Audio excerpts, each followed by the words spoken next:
seguimos aquí en esta exposición de trabajo y producción de la ciudad de Buenos Aires, la primera edición en la Rural de Palermo, y ahora con una de las visitas más esperadas, justamente el expositor Federico Sturzenegger, diputado nacional del PRO por la ciudad de Buenos Aires.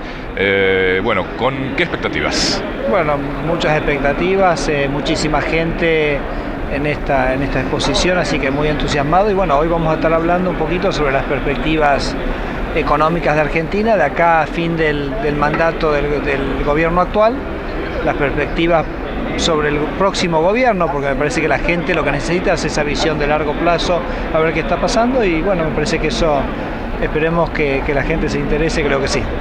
Y uno de los temas justamente de los que va a charlar es las reservas del Banco Central, nada menos. Nada más y nada menos, ¿no? Porque tenemos una situación de un país donde las exportaciones están cayendo.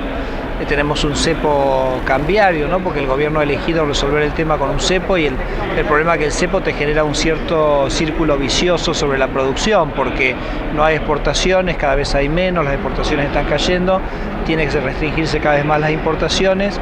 Cuando se restringen las importaciones no se puede producir, y eso es un poco el proceso de declinación económica que la economía está viviendo en este momento, y que en realidad te diría que viene desde que el gobierno puso el cepo, porque desde el gobierno implementó esta medida, la economía ha estado bastante estancada.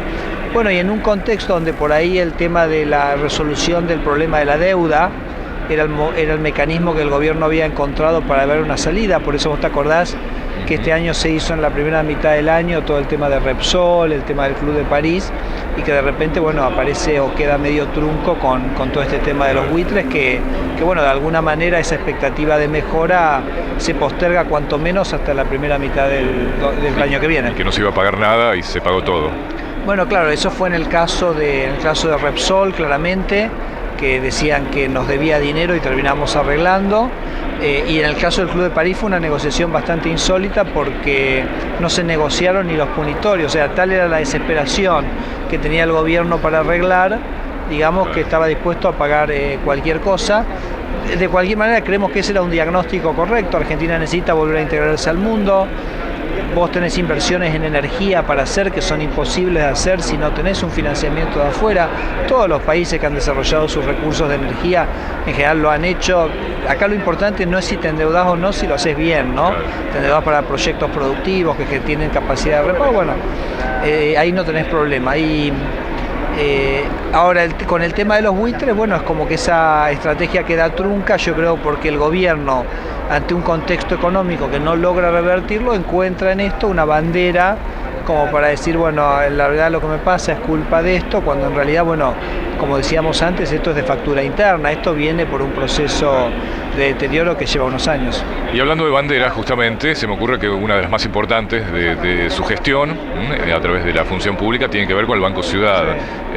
Que es incluso uno de los casos estudiados por la Escuela de Negocios de Harvard, ¿no? Como de los más exitosos en cuanto a la transformación de una empresa pública, ¿no? Sí, la verdad que yo fui 6 años presidente del Banco Ciudad, un banco que lo tomamos deficitario, lo devolví como la empresa pública más rentable de Argentina. Me parece que se convierte en un símbolo de que el Estado se puede gestionar bien. Ahora, para eso tenés que estar dispuesto a luchar contra la corrupción, tenés que estar dispuesto a luchar contra el clientelismo que a veces imponen fuerzas de afuera, el clientelismo que también desarrolla la propia institución, tener un foco muy fuerte que lo público tiene que estar al servicio de la comunidad en un sentido amplio. Y la implementación de este sistema de meritocracia, ¿no? Que también claro, le hace a la democracia. Uno de los temas que más luchamos nosotros en el banco fue cambiar sistemas de privilegios que estaban muy enraizados. En el banco entraban, yo lo he contado esto muchas veces, entraban a trabajar o los ñoquis de la política o los hijos de los empleados, y nosotros desterramos ese sistema de manera completa. Muchísimo apoyo del jefe de gobierno de la ciudad de Buenos Aires, Mauricio Macri, para la implementación de ese programa, pero mucha resistencia interna. O sea, y eso fue, bueno, eso es lo que yo digo que es quizás una síntesis de cuando uno el Estado lo pone al servicio de la comunidad toda, bueno, lo tiene que sacar de servir a esos intereses que durante los últimos 30, 40, 50, 60 años se han alimentado del Estado. Y eso, bueno, digamos, se encuentra mucha resistencia a eso. Por eso nosotros decimos que cuando uno mira, ¿no?, el mapa político argentino, que el peronismo es el Estado al servicio de ese clientelismo, es el Estado al servicio del Estado mismo, y que el PRO es el Estado al servicio de la gente, ¿no? Así así fue como encaré la gestión del Banco Ciudad, así en ese contexto y en esa línea tuve el apoyo, digamos, indeclinable del jefe de gobierno Mauricio Macri, y me parece que esa es la postura que nosotros tenemos respecto a la gestión pública.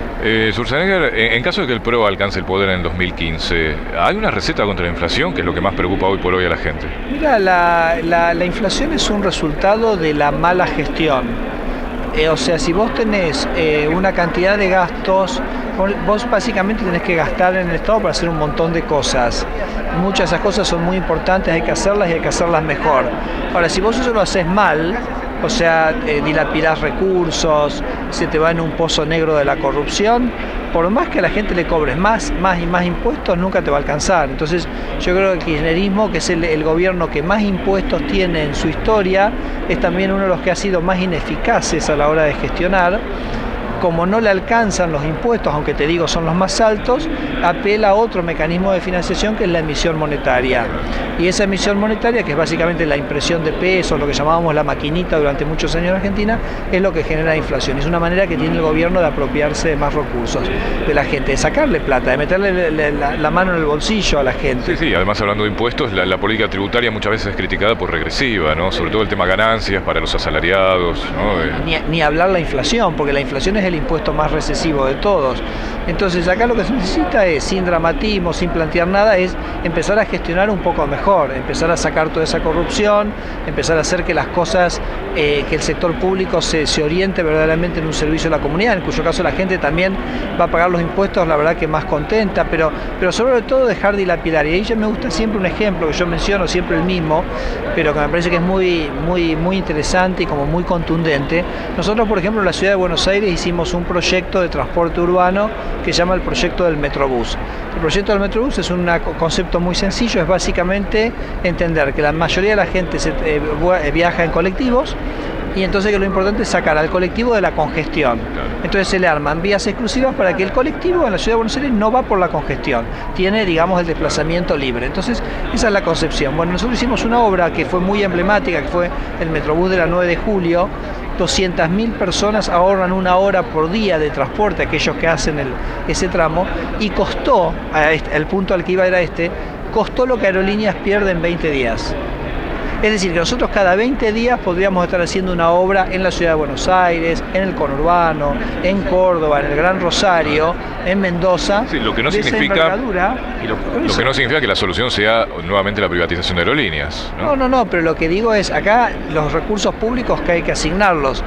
Después podemos hablar de cada caso puntualmente. De Aerolíneas yo tengo mi opinión, porque la verdad que Aerolíneas es algo que lo usan en general los ricos, los que vuelan en avión son los ricos, ¿no? Entonces, cuando todos los argentinos de sus impuestos financian Aerolíneas, es como que le estamos cobrando a todo el mundo para darle algo a los ricos, porque además, déjame decirte otra cosa, las pérdidas de Aerolíneas están en los vuelos internacionales, no en los vuelos domésticos. Entonces, yo digo, cuando una persona de un trabajador en Jujuy, en Catamarca, en Santiago del Estero, paga sus impuestos, está financiando un subsidio para el que viaja en Aerolíneas a Barcelona, Madrid, Roma. Exacto, es como un absurdo. Pero eso es otra discusión. Yo creo que en el tema no tenemos un enfoque dogmático. De hecho, volvemos a un tramo anterior de la entrevista que yo hablaba del Banco Ciudad. La verdad que creo que en lo que es gestión de empresas públicas, al final nosotros terminamos mostrando que lo sabemos hacer y lo podemos hacer, y que respetamos la gestión y que es muy importante, pero bueno, hay que gestionar. Y para gestionar hay que estar dispuesto a decirle, no voy a meter 3.000 chicos de la CAM por acá, porque una empresa pública no está para eso. Una empresa pública no está para financiar el clientelismo político, está para brindarse en sus servicios a la sociedad. Bueno, ese es, digamos, el cambio de concepción que me parece que necesitamos hacer. Federico Schwarzenegger, ministro de Economía en el 2015. No, mirá, la pregunta es interesante porque hay que entender cómo funciona Mauricio Macri.